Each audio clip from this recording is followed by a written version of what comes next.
समिति और संस्था के बारे में आपको पता है, हमने पहले वीडियो में बातें करी हुई हैं। पर फिर भी कभी-कभी ऐसा होता है कि समिति और संस्था में लोग कन्फ्यूज़न कर जाते हैं कि संस्था किसे कहते हैं या समिति किसे कहते हैं। ये भी लोगों का समूह है, इसमें भी व्यवहार करने के तरीके होते हैं। इनके बीच के अंतर को कैसे समझा जाए? तो उसके लिए आप ये देख सकते हो कि कुछ बेसिक अंतर हैं जिनका ज्ञान आपको होना चाहिए। देखो, समिति जो होती है वो मूर्त होती है। क्यों? क्योंकि ये व्यक्तियों का समूह है। जबकि संस्था जो होती है वो अमूर्त होती है, एक कार्य प्रणाली की व्यवस्था है। वहाँ पे लोगों को फोकस में ना रख के वहाँ पे व्यवहार करने के तरीके, मान्य व्यवहार, कार्यविधि, ये सारी शामिल होती हैं, तो वो अमूर्त कहलाती है। नेक्स्ट इन दोनों में अंतर क्या है? प्रकृति की।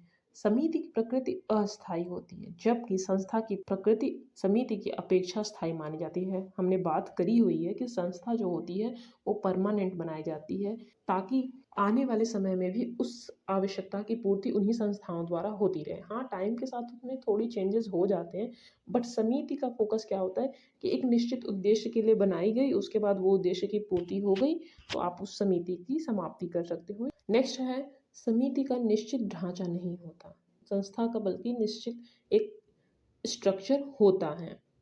समिति लोगों का समूह है, व्यक्तियों का समूह है, तो वहाँ पे स्ट्रक्चर की बात ही नहीं हो रही। जबकि संस्था बनाई जाती है नियम के द्वारा, कार्य प्रणालियों के द्वारा, तो वहाँ पे एक स्ट्रक्चर होता है। इन तरह के नियमों से हम चीज़ों की शुरुआत करेंगे और ऐसे व्यवहार करेंगे, और इस चीज़ में ये वर्जित है, ये निषेध है, इनका अनुपालन आवश्यक है। तो उसका एक सिस्टमैटिक एक स्ट्रक्चर होता है। नेक्स्ट अंतर क्या है? सदस्यता की। समिति की सदस्यता अनिवार्य नहीं होती है। आप उद्देश्यों की पूर्ति के लिए किसी समिति से जुड़े और आपको लगा कि आपके उद्देश्य की पूर्ति उस समिति से नहीं हो रही है, दूसरे समिति में होगी, तो आप उस एसोसिएशन के मेंबर ना होके जहाँ पे आपको लगता है आपके एम्स या उद्देश्यों की पूर्ति हो रही है, उसके सदस्य बन जाओगे।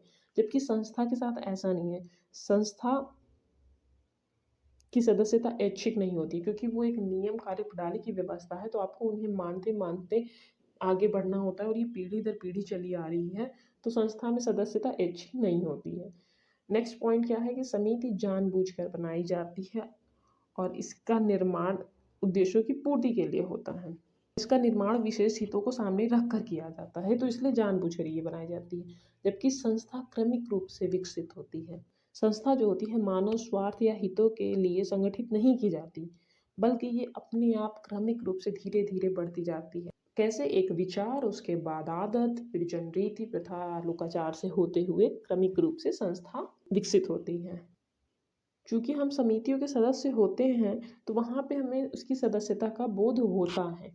पर जब आप संस्था में बात करते हो सदस्यता की, तो वहाँ पे देखो, संस्था नियम, कार्यप्रणाली या व्यवस्था का योग है, तो इसमें कार्य पद्धति का बोध होता है। आपने एक कोटेशन सुनी होगी, हम समितियों के सदस्य हो सकते हैं पर संस्थाओं के नहीं। ये फेमस कोटेशन मैकइवर पेज का है। ये सदस्यता को ही लेके है कि हम समिति के सदस्य तो हो सकते हैं पर संस्था के क्यों नहीं हो सकते। देखो, संस्था एक कार्य प्रणाली है। फॉर एग्जाम्पल, आप विद्यालय के सदस्य हो सकते हो पर परीक्षा पद्धति के नहीं। किसी खेल के ग्रुप यानी स्पोर्ट्स ग्रुप के सदस्य हो सकते हो, बट वहाँ पे रूल्स जो हैं स्पोर्ट्स में उसके सदस्य नहीं हो सकते। वो इसलिए क्योंकि ये अमूर्त है, ये नियम है, यहाँ पे लोगों की बात नहीं हो रही है, यहाँ पे कार्य प्रणाली की बात हो रही है।